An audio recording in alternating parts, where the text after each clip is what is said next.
ओम शांति। आज है 7 सितंबर 2020 की साकार मुरली। पहले सुनते हैं मुरली की मुख्य पॉइंट्स। बाबा ने कहा, तुम संगम युगी ब्राह्मण देवताओं से भी उच्च हो। तुम्हारा जीवन अमूल्य है, देवताओं का नहीं। तुम ब्राह्मण ही मनुष्य को देवता बनाते हो। तुमको पढ़ाने वाला है परम पिता परमात्मा, स्वयं ज्ञान का सागर। फिर कहा, बाप तुमको अपना बच्चा बनाए, फिर तुम्हारे ऊपर कितनी मेहनत करते हैं, तुम्हें विश्व का मालिक बनाते हैं, तुम कितना ऑल माइटी बन जाते हो।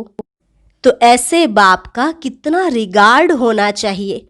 वह तुम्हारा बाप, टीचर, गुरु तीनों है।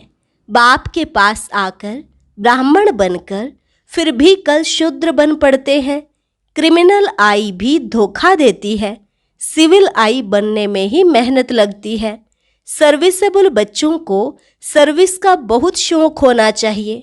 जो अच्छी रीति सर्विस नहीं करते हैं तो पद भ्रष्ट हो जाता है।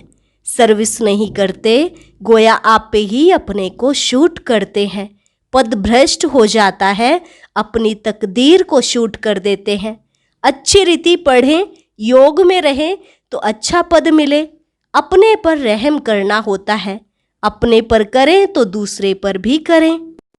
और लास्ट में बाबा ने कहा, तुम ब्रह्मा कुमार कुमारियां अपने धर्म को और सबके धर्म को जानते हो।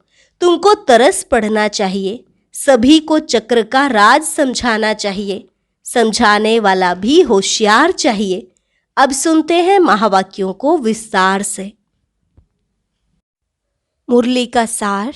मीठे बच्चे, बाप आए हैं तुम पुराने भक्तों को भक्ति का फल देने। भक्ति का फल है ज्ञान, जिससे ही तुम्हारी सद्गति होती है।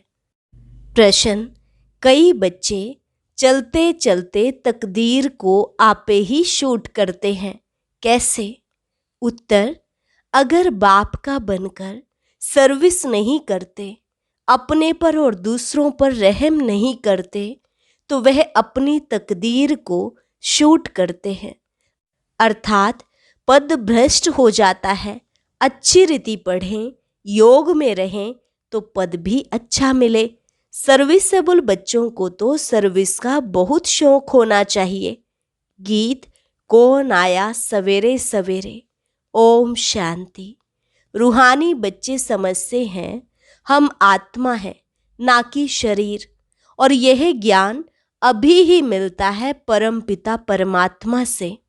बाप कहते हैं, जबकि मैं आया हूं तो तुम अपने को आत्मा निश्चय करो। आत्मा ही शरीर में प्रवेश करती है, एक शरीर छोड़ दूसरा लेती रहती है। आत्मा नहीं बदलती, शरीर बदलता है। आत्मा तो अविनाशी है, तो अपने को आत्मा समझना है। यह ज्ञान कभी कोई दे ना सके। बाप आए हैं बच्चों की पुकार पर। यह भी किसको पता नहीं है कि यह पुरुषोत्तम संगम युग है। बाप आकर समझाते हैं, मेरा आना होता है कल्प के पुरुषोत्तम संगम युग पर, जबकि सारा विश्व पुरुषोत्तम बनता है। इस समय तो सारा विश्व कनिष्ठ पतित है। उसको कहा जाता है अमरपुरी। यह है मृत्यु लोक। मृत्यु लोक में आसुरी गुण वाले मनुष्य होते हैं, अमर लोक में दैवी गुण वाले मनुष्य हैं, इसलिए उनको देवता कहा जाता है। यहाँ भी अच्छे स्वभाव वाले को कहा जाता है, यह तो जैसे देवता है। कोई दैवी गुण वाले होते हैं। इस समय सब है आसुरी गुण वाले मनुष्य, 5 विकारों में फंसे हुए हैं।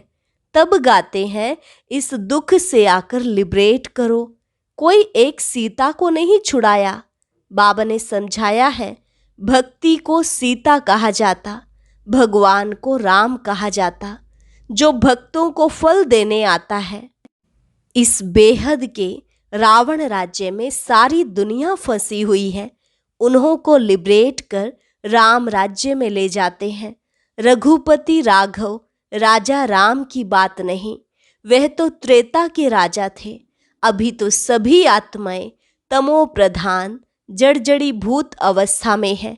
सीढ़ी उतरते उतरते नीचे आ गए हैं, पूज्य से पुजारी बन गए हैं। देवताएं किसकी पूजा नहीं करते, वह तो हैं पूज्य। फिर वह जब वैश्य शूद्र बनते हैं तो पूजा शुरू होती है। वाम मार्ग में आने से पुजारी बनते हैं। पुजारी देवताओं के चित्रों के आगे नमन करते हैं। इस समय कोई एक भी पूज्य हो नहीं सकता। उच्च ते उच्च भगवान पूज्य, फिर है सतयुगी देवताएं पूज्य। इस समय तो सब पुजारी हैं। पहले पहले शिव की पूजा होती है, वह है अव्यभिचारी पूजा। वह सतो प्रधान, फिर सतो, फिर देवताओं से भी उतरकर जल की, मनुष्यों की, पक्षियों आदि की पूजा करने लग पड़ते। दिन प्रतिदिन अनेकों की पूजा होने लगती है। आजकल रिलीजियस कॉन्फ्रेंस भी बहुत होती रहती हैं। कभी आदि सनातन धर्म वालों की, कभी जैनियों की, कभी आर्य समाजियों की। बहुतों को बुलाते हैं, क्योंकि हरेक अपने धर्म को तो ऊंचा समझते हैं ना। हरेक धर्म में कोई न कोई विशेष गुण होने के कारण वह अपने को बड़ा समझते हैं। जैनियों में भी किस्म किस्म के होते हैं, 5-7 वैरायटी होंगी। उनमें फिर कोई निर्वस्त्र भी रहते हैं। निर्वस्त्र बनने का अर्थ नहीं समझते हैं। भगवान वाच है, निर्वस्त्र अर्थात अशरीरी आए थे, फिर अशरीरी बनकर जाना है। वह फिर कपड़े उतार कर निर्वस्त्र बन जाते हैं। भगवानो वाच के अर्थ को नहीं समझते हैं। बाप कहते हैं, तुम आत्माएं यहाँ यह शरीर धारण कर पार्ट बजाने आई हो, फिर वापस जाना है। इन बातों को तुम बच्चे समझते हो। आत्मा ही पार्ट बजाने आती है। झाड़ वृद्धि को पाता रहता है। नए नए किस्म के धर्म इमर्ज होते रहते हैं, इसलिए इनको वैरायटी नाटक कहा जाता है। वैरायटी धर्मों का झाड़ है। इस्लामी देखो कितने काले हैं, उन्हों की भी बहुत ब्रांचेज निकलती हैं। मोहम्मद तो बाद में आए हैं, पहले है इस्लामी। मुसलमानों की संख्या बहुत है। अफ्रीका में कितने साहूकार हैं, सोने हीरों की खानियां हैं। जहां बहुत धन देखते हैं तो उस पर चढ़ाई कर धनवान बनते हैं। क्रिश्चियन लोग भी कितने धनवान बने हैं। भारत में भी धन है, परंतु गुप्त। सोना आदि कितना पकड़ते रहते हैं। अब दिगंबर जैन सभा वाले कॉन्फ्रेंस आदि करते रहते हैं, क्योंकि हरेक अपने को बड़ा समझते हैं ना। यह इतने धर्म सब बढ़ते रहते हैं, कभी विनाश भी होना है, कुछ भी समझते नहीं। सब धर्मों में उच्च तो तुम्हारा ब्राह्मण धर्म ही है, जिसका किसको पता नहीं है। कलयुगी ब्राह्मण भी बहुत है, परंतु वह है कुख वंशावली ब्राह्मण। प्रजापिता ब्रह्मा के मुख्य वंशावली ब्राह्मण, वह तो सब भाई बहन होने चाहिए। अगर वह अपने को ब्रह्मा की औलाद कहलाते हैं तो भाई बहन ही ठहरे, फिर शादी भी कर ना सके। सिद्ध होता है वह ब्राह्मण ब्रह्मा के मुख्य वंशावली नहीं है, सिर्फ नाम रख देते हैं। वास्तव में देवताओं से भी उच्च ब्राह्मणों को कहेंगे। चोटी है ना, यह ब्राह्मण ही मनुष्य को देवता बनाते हैं। पढ़ाने वाला है परम पिता परमात्मा, स्वयं ज्ञान का सागर। यह किसको भी पता नहीं है। बाप के पास आकर ब्राह्मण बनकर फिर भी कल शूद्र बन पड़ते हैं। पुराने संस्कार पलटने में बड़ी मेहनत लगती है। अपने को आत्मा निश्चय कर बाप से वर्षा लेना है। रूहानी बाप से रूहानी बच्चे ही वर्षा लेंगे। बाप को याद करने में ही माया विघ्न डालती है। बाप कहते, हथ काढ़े दिल यार डे, अर्थात हाथों से काम करते रहो, दिल से बाबा को याद करते रहो। यह है बहुत सहज। जैसे आशिक माशूक होते हैं, जो एक दो को देखने बिगर रह ना सके। बाबा तो माशूक ही है। आशिक सब बच्चे हैं जो बाप को याद करते रहते हैं। एक बाप ही है जो कभी किसी पर आशिक नहीं होता है, क्योंकि उनसे ऊंच तो कोई है नहीं। बाकी हाँ, बच्चों की महिमा करते हैं। तुम भक्ति मार्ग से लेकर मुझ माशूक के सब आशिक हो। बुलाते भी हो कि आकर दुख से लिबरेट कर पावन बनाओ। तुम सब हो ब्राइड्स, मैं हूँ ब्राइड ग्रूम। तुम सब आसुरी जेल में फंसे हुए हो, मैं आकर छुड़ाता हूँ। यहाँ मेहनत बहुत है। क्रिमिनल आई धोखा देती है, सिविल आई बनने में मेहनत लगती है। देवताओं के कितने अच्छे कैरेक्टर्स हैं। अब ऐसा देवता बनाने वाला जरूर चाहिए ना। कॉन्फ्रेंस में टॉपिक रखी है मानव जीवन में धर्म की आवश्यकता। ड्रामा को न जानने कारण मूंझे हुए हैं। तुम्हारे सिवाय कोई समझा न सके। क्रिश्चियन अथवा बौद्धि आदि को यह थोड़े ही मालूम है कि क्राइस्ट बुद्ध आदि फिर कब आएंगे। तुम झट हिसाब किताब बता सकते हो तो समझाना चाहिए। धर्म की तो आवश्यकता है ना। पहले पहले कौन सा धर्म था, फिर कौन से धर्म आए हैं। अपने धर्म वाले को पूरा समझते नहीं है। योग नहीं लगाते। योग बिगर ताकत नहीं आती। जोहर नहीं भरता। बाप को ही ऑल माइटी अथॉरिटी कहा जाता है। तुम कितना ऑल माइटी बनते हो, विश्व के मालिक बन जाते हो। तुम्हारे राज्य को कोई छीन न सके। उस समय और कोई खंड होते नहीं। अभी तो कितने खंड हैं। यह सृष्टि चक्र कैसे फिरता है। 5000 वर्ष का यह चक्र है। बाकी सृष्टि कितनी लंबी है, वह थोड़े ही माप कर सकते। धरती का करके माप कर सकते हैं, सागर का तो कर ना सके। आकाश और सागर का अंत कोई पा न सके। तो समझाना है धर्म की आवश्यकता क्यों है। सारा चक्र बना ही है धर्मों पर। यह है ही वैरायटी धर्मों का झाड़। यह झाड़ है अंधों के आगे आईना। तुम अभी बाहर सर्विस पर निकले हो। आहिस्ते आहिस्ते तुम्हारी वृद्धि होती जाती है। तूफान लगने से बहुत पत्ते गिरते भी है ना। और धर्मों में तूफान लगने की बात नहीं रहती। उनको तो ऊपर से आना ही है। यहाँ तुम्हारी स्थापना बड़ी वंडरफुल है।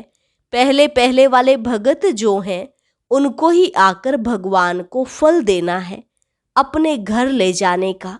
बुलाते भी हैं हम आत्माओं को अपने घर ले जाओ। यह किसको पता नहीं है कि बाप स्वर्ग का भी राज्य भाग्य देते हैं। सन्यासी लोग तो सुख को मानते ही नहीं। वो चाहते हैं मोक्ष हो। मोक्ष को वर्षा नहीं कहा जाता। खुद शिव बाबा को भी पार्ट बजाने आना पड़ता है, तो फिर किसको मोक्ष में कैसे रख सकते। तुम ब्रह्मा कुमार कुमारियां अपने धर्म को और सबके धर्म को जानते हो। तुमको तरस पड़ना चाहिए। चक्र का राज समझाना चाहिए। बोलो, तुम्हारे धर्म स्थापक फिर अपने समय पर आएंगे। समझाने वाला भी होशियार चाहिए। तुम समझा सकते हो कि हरेक को सतो प्रधान से सतो रजो तमो में आना ही है। अभी है रावण राज्य। तुम्हारी है सच्ची गीता जो बाप सुनाते हैं। भगवान निराकार को ही कहा जाता है। आत्मा निराकार गॉड फादर को बुलाती है। वहां तुम आत्माएं रहती हो। तुमको परमात्मा थोड़े ही कहेंगे। परमात्मा तो एक ही है, ऊंचते ऊंच भगवान। फिर सब है आत्माएं बच्चे। सर्व का सदगति दाता एक है। फिर है देवताएं, उनमें भी नंबर 1 है कृष्ण, क्योंकि आत्मा और शरीर दोनों पवित्र हैं। तुम हो संगम युगी। तुम्हारा जीवन अमूल्य है। देवताओं का नहीं, ब्राह्मणों का अमूल्य जीवन है। बाप तुमको बच्चा बनाए, फिर तुम्हारे पर कितनी मेहनत करते हैं। देवताएं थोड़े ही इतनी मेहनत करेंगे। वह पढ़ाने के लिए बच्चों को स्कूल भेज देंगे। यहाँ तो बाप बैठ तुमको पढ़ाते हैं। वह बाप, टीचर, गुरु तीनों हैं, तो कितना रिगार्ड होना चाहिए। सर्विसेबल बच्चों को सर्विस का बहुत शौक होना चाहिए। बहुत थोड़े हैं जो अच्छे होशियार हैं तो सर्विस में लगे हुए हैं। हैंड्स तो चाहिए ना। लड़ाई के मैदान में जाने के लिए जिनको सिखलाते हैं उनको नौकरी आदि सब छुड़ा देते हैं। उन्हों के पास लिस्ट रहती है। फिर मिलिट्री को कोई रिफ्यूज़ कर ना सके कि हम मैदान पर नहीं जाएंगे। ड्रिल सिखलाते हैं कि ज़रूरत पर बुला लेंगे। रिफ्यूज़ करने वाले पर केस चलाते हैं। यहाँ तो वह बात नहीं है। यहाँ फिर जो अच्छी रीति सर्विस नहीं करते हैं तो पद भ्रष्ट हो जाता है। सर्विस नहीं करते गोया आप पे ही अपने को शूट करते हैं। पद भ्रष्ट हो जाता है। अपनी तकदीर को शूट कर देते हैं। अच्छी रीति पढ़ें, योग में रहें तो अच्छा पद मिले। अपने पर रहम करना होता है। अपने पर करें तो दूसरों पर भी करें। बाप हर प्रकार की समझानी देते हैं। यह दुनिया का नाटक कैसे चलता है तो राजधानी भी स्थापन होती है। इन बातों को दुनिया नहीं जानती। अब निमंत्रण तो मिलते हैं, 5-10 मिनट में क्या समझा सकेंगे। 1-2 घंटा दें तो समझा भी सकेंगे। ड्रामा को तो बिल्कुल जानते नहीं। पॉइंट्स अच्छी अच्छी जहाँ तहाँ लिख देनी चाहिए, परंतु बच्चे भूल जाते हैं। बाप क्रिएटर भी है। तुम बच्चों को क्रिएट करते हैं, अपना बनाया है। डायरेक्टर बन डायरेक्शन भी देते हैं, श्रीमत देते और फिर एक्ट भी करते हैं, ज्ञान सुनाते हैं। यह भी उनकी ऊंचते ऊंच एक्ट है ना। ड्रामा के क्रिएटर, डायरेक्टर और मुख्य एक्टर को ना जाना तो क्या ठहरा। अच्छा, मीठे मीठे सिकिलधे बच्चों प्रति मात पिता, बाप दादा का याद प्यार और गुड मॉर्निंग। रूहानी बाप की रूहानी बच्चों को नमस्ते।